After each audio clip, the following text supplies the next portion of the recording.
Hebat banget warga Jabar ya. Angkat jempol gua buat pemimpinnya warga Jabar ya. Beruntung banget kalian ya. Punya bapak macam Kang Deddy Mulyadi ya. Nih gue perhatiin ya. Dari tanggal 25 sampai tadi malam sampai tadi pagi ya. Satu-satunya pejabat yang berani menemui rakyatnya cuman satu. Cuman Kang Deddy Mulyadi. Pejabat lain pada kemana lu? Hah? Pada kabur, ha? Dengar-dengar ada yang ke Singapura juga. Akhirnya bisnis Haji Manap terbongkar juga. Yang kemarin sempat marah-marah ke Kang Deddy atau KDM saat bangunannya dibongkar. Alhasil inilah faktanya. Mari kita simak dan tonton videonya sampai selesai. Berani ya nyewa tanah bukan pada pemilik tanah. Jadi itu Pak. Rumah makan Panisan itu Bapak dulu nyewa ke siapa nyewa tanahnya? Haji Manap yang kemarin itu, yang kemarin marah dengan saya. Oke. Bapak nyewa ke Pak Haji Manap berapa? Nyewa itu 75 juta Pak. Per? Wih. 75 juta per tahun. Bapak sudah bayar berapa tahun? Sekaligus. Oh, udah lunas. Jadi Bapak kontraknya berakhir tahun berapa? Woi, jadi Bapak sewa tanah itu 75 juta per tahun kali 5 tahun. Belum yang sebelahnya lagi tokonya mewah saya lihat. Kalau itu 375 juta lagi, si Bapak yang marah kemarin sama saya dapat sewaan tanah PJT itu dapat ya Allah 650 juta. Belum sebelah. Wah, dapat 900 juta ini. Ratu Penyet ini sewa sama siapa? Yang kemarin marah sama saya. Berapa sewanya? 90 juta per?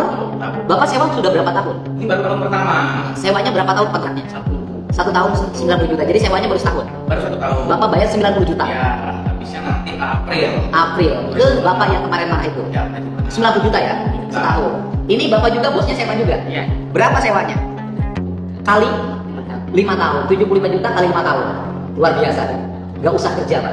Gak usah kerja, gak usah mikul, gak usah kuli bangunan, cukup nyewain tanah PJT, hidup kita sejahtera. Jadi Bapak bayarnya bukan ke PJT, bayarnya ke Pak Haji Manap yang marah kemarin itu. Sudah ada. Berarti ini sewa menyewa ini sudah berlangsung puluhan tahun. 2010. Ya, 15 tahun. Ini berarti dengan sekarang sudah 15 tahun. 15 tahun. 15 tahun kalau kali rata-rata setahun 300 juta kali 15. Sudah 10 kali 300 3 miliar tambah 5 kali 4,5 miliar. Negara berhak untuk menuntut. Dari orang yang marah kemarin ke saya aja itu bisa dapat dalam 15 tahun 5 miliar. Nah, itu kan ini kan tanah negara gitu. Bayangin Pak, orang bisa dengan dirut aja gajinya masih gede yang kemarin marah-marah itu. Baik Pak, nanti kita audit aja. Waduh, ada kontrakan 2 lantai, 16 pintu, berdiri di atas aliran sungai. KDM gentar? Enggak, pasti akan dibongkar juga. Pensiunan juga katanya. Makin seru aja nih, gak sabar lihat pembongkarannya. Lihat nih videonya. Ya, sana itu rintangannya Pak, rumah yang kontrakan yang bertingkat. Ya, maksudnya dibangun kontrakan bertingkat. Di sebelah sana Pak, nggak ada aliran nggak? Di tanah PJT. PJT. Ada rumah bertingkat. Punya siapa? Warga. Ada warga. Bangun rumah. Enggak mau siapin mau pensiunan apapun ya kita mah ngomong objektif aja. Punya sertifikat? Enggak, dia mengakui tanah PJT Pak. Oh itu Iya. Pak Haji juga? Iya. Haji juga itu? Haji. Oh, Bapak Haji. Iya. Ini Bapak Haji pensiunan ini juga yang satu lagi punya rumah.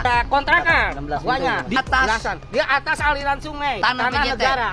Tingginya 2 lantai. 2 lantai. Iya. Jumlah kontrakannya 16. Banyak. Ada 16 kontrakannya. Harga kontrakannya 600 paling murah. per bulan. Dia ada kontrakannya 20. Di 100. 9.600 per bulan. Pak Hajinya ada?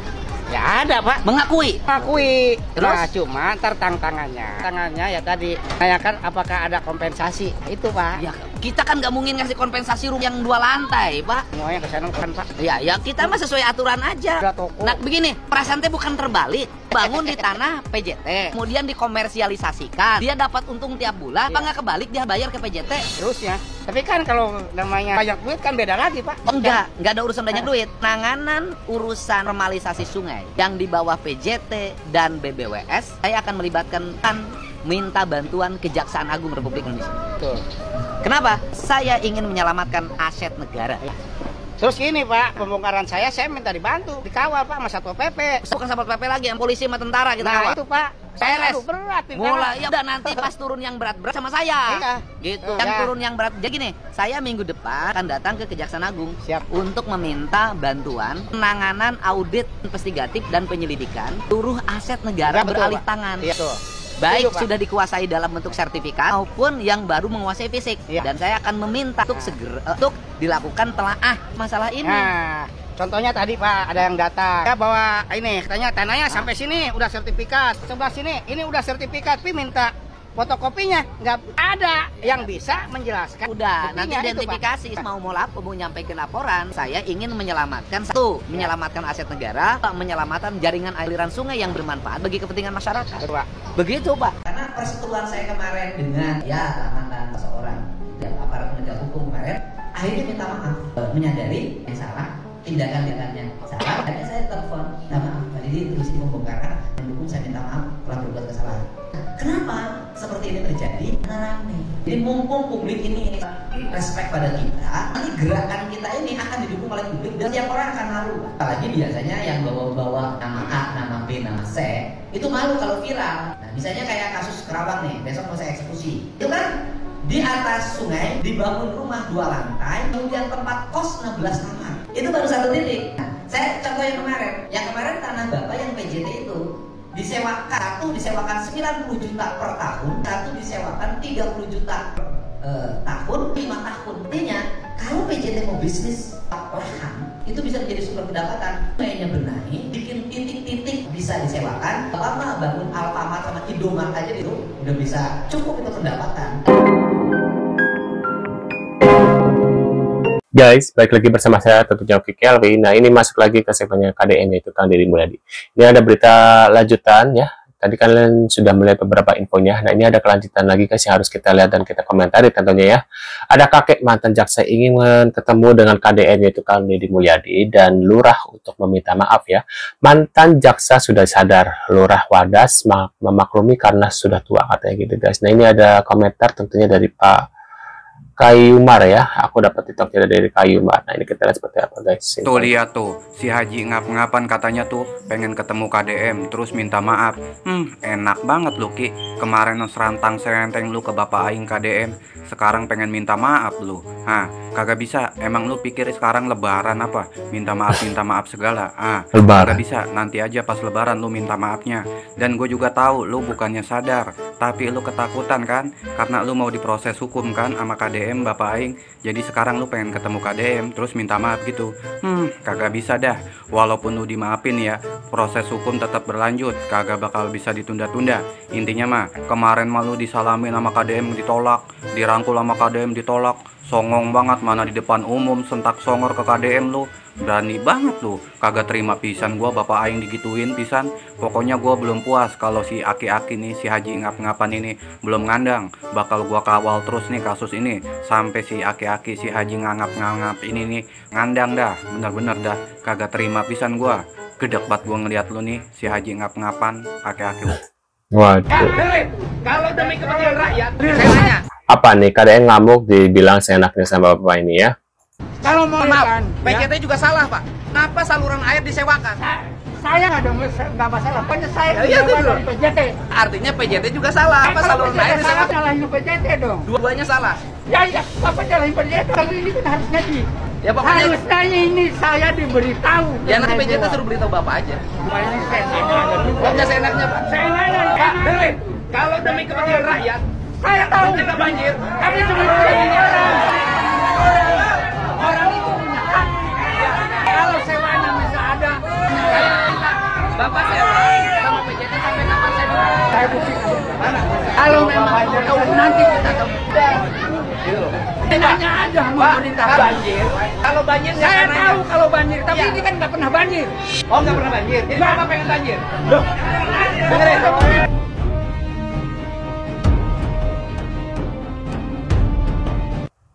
Waduh. Apa yang tadi tulisannya? KDM mulai investigasi ya kerajaan properti ya. Haji Manaf ya, berdiri di tanah negara guys.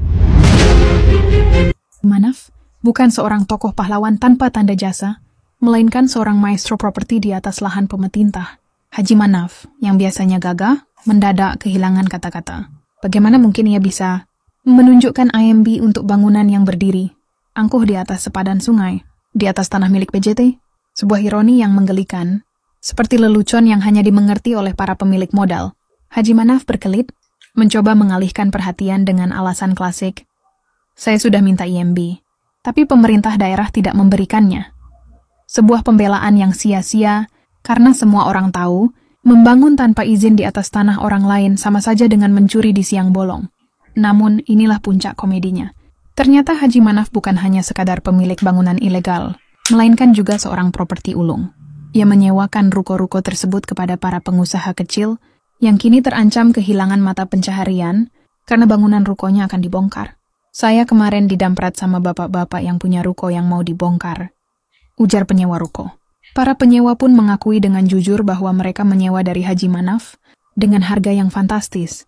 Ada yang membayar 90 juta per tahun. Ada pula yang sudah mengontrak selama 5 tahun dengan 75 juta per tahun. Sebuah bisnis yang sangat menguntungkan, tanpa perlu bersusah payah bekerja atau berkeringat. Luar biasa, nggak usah kerja, nggak usah mikul, nggak usah kuli bangunan, cukup nyewain tanah PJT Hidup Sejahtera, sindir KDM, dengan nada yang sulit dibedakan antara kagum dan geram. Haji Manaf, sang maestro properti ilegal, berhasil menciptakan kerajaan kecilnya di atas penderitaan orang lain dengan memanfaatkan celah hukum dan kelalaian pengawasan. Sebuah potret buram tentang ketidakadilan dan keserakahan yang masih menghantui negeri ini. Dari 2 ruko saja, Haji Manaf sudah mengantongi ratusan juta setiap tahunnya. Sebuah angka yang fantastis, yang mungkin bisa membuat iri para pekerja keras yang banting tulang setiap hari. Ini baru 2 pengontrak. Gimana kalau 10? Kemungkinan pendapatan Haji Manaf bisa lebih dari 10 miliar selama 5 tahun. Enak bener hidup ini. Hidup, nggak usah capek di negara ini, cukup sewain tanah. PJT dapat duit puluhan miliar dalam 1 tahun, pungkas KDM. Menutup kisah ini dengan sebuah ironi yang pahit, penulis Roy Wijaya. Waduh, itu dia guys terkait infonya ya. Mungkin kalian punya komentar atau reaksi terkait info ini guys. Bapak ini enak banget ya, jadi ya. Waduh, berapa miliar tadi, ya ampun. Sekian guys infonya. Mungkin kalian punya komentar atau reaksi bisa tulis di kolom komentar seperti biasa ya. Kita akan bertemu lagi di video selanjutnya. Saya selalu buat kalian. See you guys.